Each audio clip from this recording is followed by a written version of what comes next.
Hey guys, what's going on? It's Rob here from Hammered Halo. Welcome back to the workshop slash man cave build. Last week we went ahead and insulated all the walls in the shop. This week I'm going to focus on installing this vapor barrier. I'm going to use a 6mm vapor barrier. Okay, jumping straight into the video, I'm starting off with the little bit of ceiling that wasn't finished by the home builder. I'm adding one more layer of R20 to achieve a little over R40 in the ceiling area as I attach the vapor barrier to the underside of the roof trusses.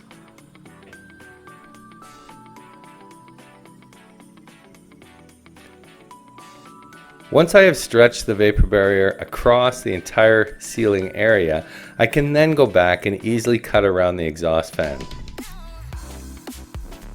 Cutting the barrier around the inside lip of the fan allows me to tuck up the poly back behind the lip of the fan. I can then simply seal the barrier to the lip of the fan using tuck tape.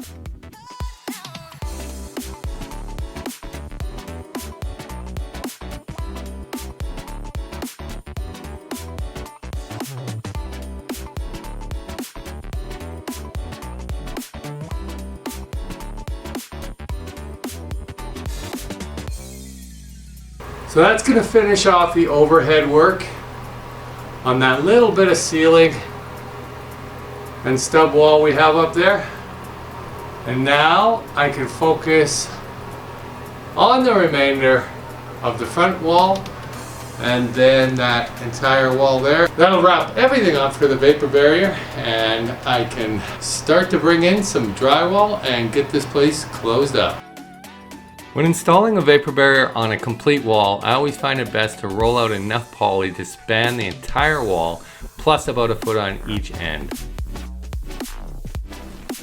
Starting at one of the top corners, I use a 1/4 inch staple and work my way across the top edge, leaving about a 1 inch overlap.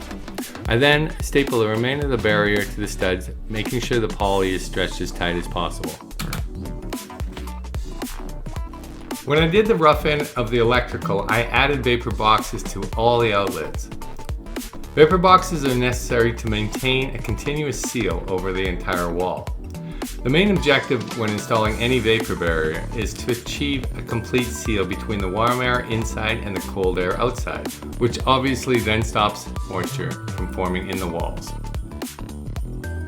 Anytime you break the barrier, you need to use tuck tape to seal it back up again.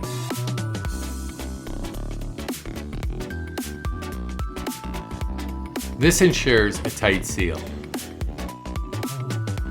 Now, because my walls are 9 foot 6 inches in height, this poly did not reach the bottom sill, so I'm adding one more layer to make up that 1 foot 6, and I'm overlapping about a foot above the bottom of the previous layer. And here I'm just cutting the bottom of the poly at the sill line. Once again, you want to use tuck tape to seal any openings in the wall itself. Well, it's challenging, but so far so good. What do you think, Tango? Shouldn't be too much longer. Once we get the drywall in, then it's clear sailing. I should also mention here, I am using 1/4 inch staple to attach this poly with a, what they call a slammer, and for 25 bucks, pretty decently priced to get the job done. Now just repeat the same process on all the remaining walls, and that'll wrap it up for this entire vapor barrier of this workshop. Easy DIY project by yourself, a little easier if you got a second set of hands, but doable on your own. So good luck, and we will see y'all on the next one. Peace.